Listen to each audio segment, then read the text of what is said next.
Hi everyone, and thanks for joining me here at Elegantly EDC. I've recently been down the rabbit hole looking for more unusual EDC items to share with you all, and in this short video, in no particular order, we're going to look at sustainable paper wallets, LED pocket lanterns, a pocket vault, and a hidden camera detector. So let's take a quick look at all of these items and see if they're actually helpful or if they're just a marketing ploy to get you to buy more junk. Starting with the DOKeep Mini LED Lantern, these actually come in a pack of 2 for $15 on Amazon. DOKeep prides itself on outdoor EDC items. Anything from carabiners to compact lights for cars, camping, etc.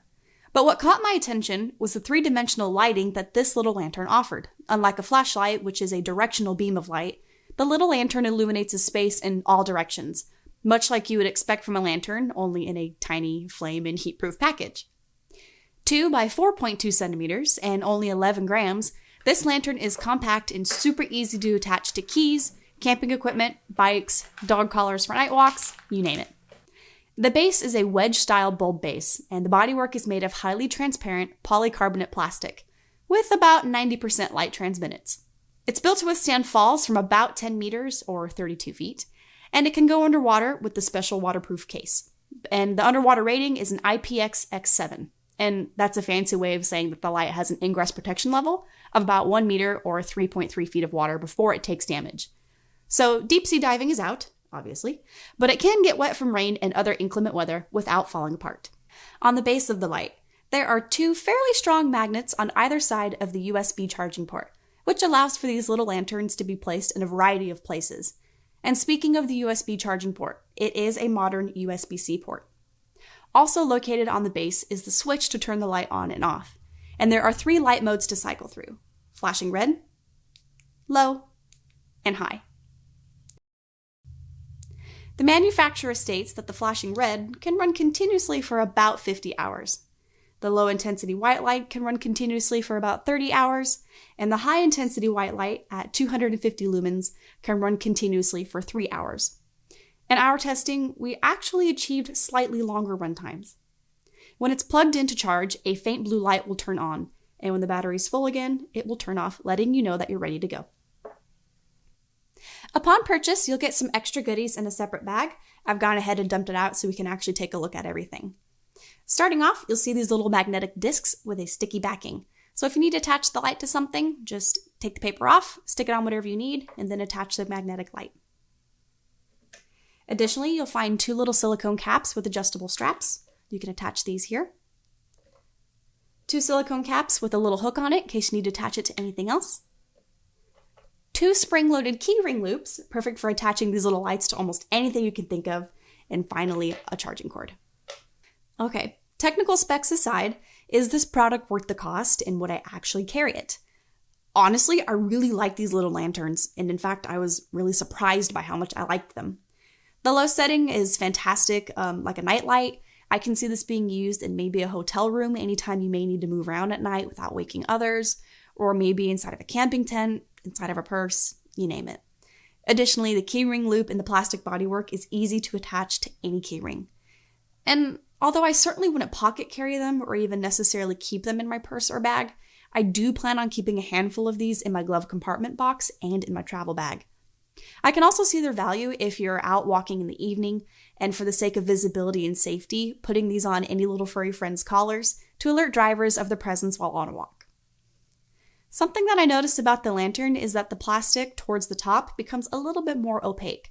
So if the light is right side up, it's not really an issue. But if you attach the light upside down, say under your car hood, the opaque areas, they kind of create a bit of a dark spot. It's not too bad, but it's something that I would consider and be aware of. I wouldn't suggest these as a replacement for high-quality flashlights or torches. I still think everyone needs a designated, reliable, directional flashlight. But I can see these being a great little addition to your EDC kit. You get a lot for your $15, and I would recommend these to any fan of EDC gadgets, and especially for those who like to take their dogs for a walk after dark. The next item is the Tyvek Origami Paper Mighty Wallet. And yes, I chose the ramen packet model as I am unashamedly a fan of ramen. Mighty Wallet has plenty of other prints available, but I just had to go for this one when I saw it. And yes, I said that right, origami paper wallet. Mighty Wallet uses Tyvek paper, which if you don't know is made from high-density polyurethane fibers. It's the same stuff that often makes up express mail envelopes. So it may feel flimsy and even cheap, but it's actually nearly impossible to tear and highly resistant to moisture and wear. Empty, it is paper thin and light. Fully extended, it's about 8 inches long and maybe 3¼ inches wide, with 4 slots for credit cards or business cards. You could really cram additional cards into this if you really wanted to, give it the old George Costanza treatment, but that defeats the purpose of carrying a small, lightweight wallet in the first place. I think the real appeal to this wallet is the various prints available from the manufacturer and the unusualness of the product itself.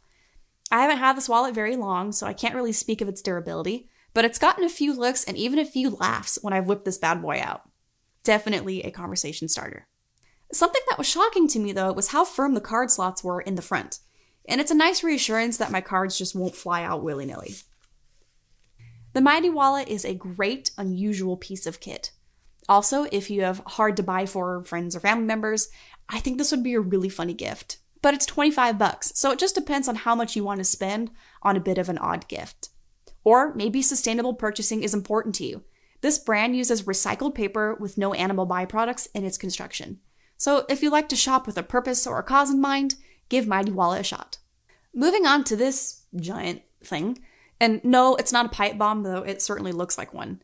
This is the ONGROK Premium Storage Tube. Admittedly, I guess I didn't use my eyes to read when looking up the product description of this because I thought it would be significantly smaller, but here we are. For context, I was aiming for something of this size, just to carry ibuprofen or Advil. I could medicate a small army with the size of this one. Designed for keychains, although probably better attached to bags and backpacks, this storage tube measures just under 4 inches long and a little over a ½ inch wide. I purchased the green model, my favorite color, but there are other color options available for the price of $15. Virtually indestructible, to quote the company, the tube is made of aircraft-grade anodized aluminum, allowing it to withstand whatever an avid adventurer might throw at it. The top cap is a diamond-knurled screw cap, and you really have to give this thing a good couple of twists to get it on and off. From a security standpoint, I guess that's kind of comforting. The likelihood of the bottom just dropping out is reduced given how many threads there are.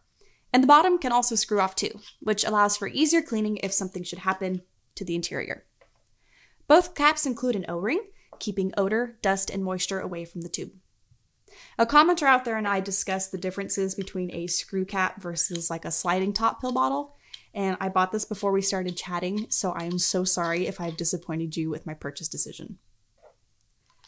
The company really pushes this storage tube as an everyday pocket carry thing, and I would have to disagree. It's large enough that I think this particular model would be better suited to carrying extra wicks, flint, or even kindling while camping, stuff that absolutely must stay dry. Though I suppose it's not impossible to pocket carry this storage tube. I just think it's a little impractical, especially on your keys. My goodness.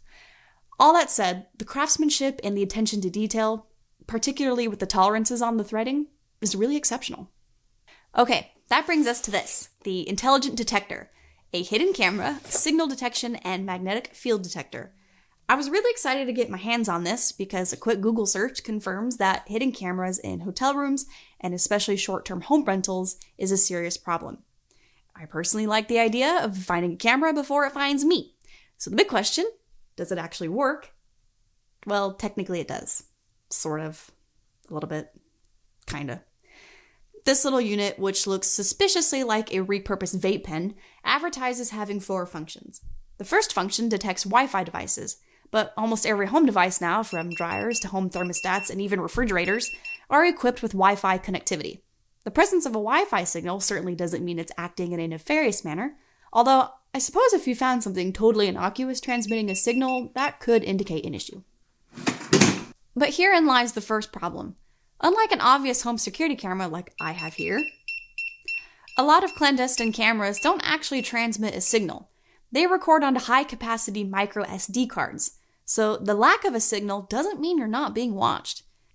The next function, billed as a candid detection function, requires the use of this easy-to-lose and rather ridiculous-looking red lens thing and a flashing red light emitted from the device.